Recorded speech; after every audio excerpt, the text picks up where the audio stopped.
প্রশাসন বলছে মানে আমাদেরকে বলতেছে যে তারা পজিটিভ। সেই প্রেক্ষিতেই আজকে আমাদের দীর্ঘ ৩২ বছর পরে ছাত্র সংসদ ভবনের যে রুমটা আছে সেটা খোলা হবে এবং আমরা প্রত্যাশা করি তার পাশাপাশি যে আজকে যেভাবে ৩২ বছর পরে রুম খোলা হয়েছে ঠিক একইভাবে দীর্ঘ ৩২ বছর পরে ঢাকা কলেজ ছাত্র সংসদ নির্বাচন হবে। ওয়ালটন এখন দেশের সীমানা পেরিয়ে পৌঁছে গিয়েছে ৫০টিরও বেশি দেশে। ওয়ালটন, ঘরে ঘরে বিশ্বজুড়ে। বাংলাদেশের একমাত্র শিক্ষা প্রতিষ্ঠান হচ্ছে ঢাকা কলেজ, যেখানে ডান বাম ছাত্র শিবির, ছাত্রদল, তারপরে হচ্ছে বাকসাস, যতগুলা রাজনৈতিক সংগঠন আছে প্রতিটি সংগঠন একই সাথে সবগুলা প্রোগ্রাম করে পাশাপাশি বসে পাশাপাশি আমাদের শিক্ষা প্রতিষ্ঠানের কল্যাণে কাজ করে। এই বছর আগামী ১ মাসের মধ্যে ছাত্র সংসদ নির্বাচন হবে বলে আমরা প্রত্যাশা করি এবং সেই নির্বাচন যেভাবে আনতে হয়, সেটা হোক রাজপথ, সেটা হোক আমাদের শিক্ষা প্রতিষ্ঠান, সেটা হোক মন্ত্রণালয়, যেখানে যেখানে বাধা থাকবে সেখানে সেখানে আমরা বাধা উপেক্ষা করে যাব ইনশাল্লাহ।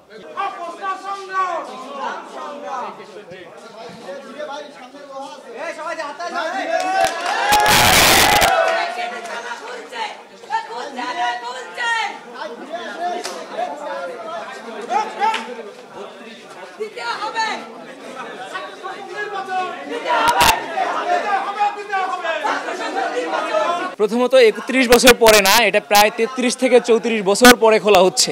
৯৪ সালে বন্ধ হয়ে গেছিল। আর এটা খোলার সাথে সাথে আমাদের যে উচ্ছ্বাসের কথা বলছেন, এটা আসলে উচ্ছ্বাসের কোনো সুযোগ নাই। আমরা এই যে দেখছেন, তো এটা আমাদের শিক্ষার্থীদের হৃদয়ের জায়গা থেকে, শিক্ষার্থীদের ভয়েসের জায়গা থেকে, সাংবিধানিকের অধিকারের যে জায়গা থাকে, সেটা কিন্তু ছাত্র সংসদ ভবন। এখানে এসে যখন দেখি যে এটা স্টোর রুম হিসাবে ইউজ হচ্ছে, তখন আমাদের হৃদয়ের ভিতরে আসলে কান্না ছাড়া আর কোনো কিছু থাকে না।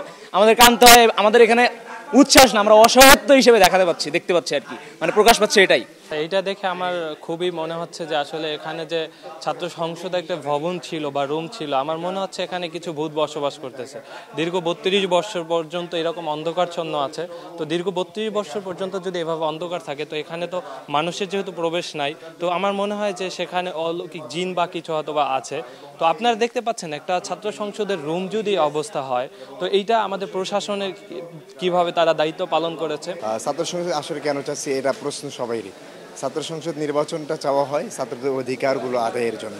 আমরা দীর্ঘদিন দেখেছি যে হলো ঢাকা কলেজে ২৪ বার প্রতিষ্ঠার পর থেকে ২৪ বার ছাত্র সংসদ নির্বাচন হয়েছে, বিপিজিএস, এজিএস এরা নির্বাচিত হয়েছে এবং তাদের কার্যক্রম চালিয়েছে। কিন্তু দীর্ঘ ৩৩ বছর আমরা ধরে দেখতেছি যে হলো ঢাকা কলেজ ছাত্র সংসদ একটা রুম পরিত্যক্ত অবস্থায় আছে, স্টোর রুম।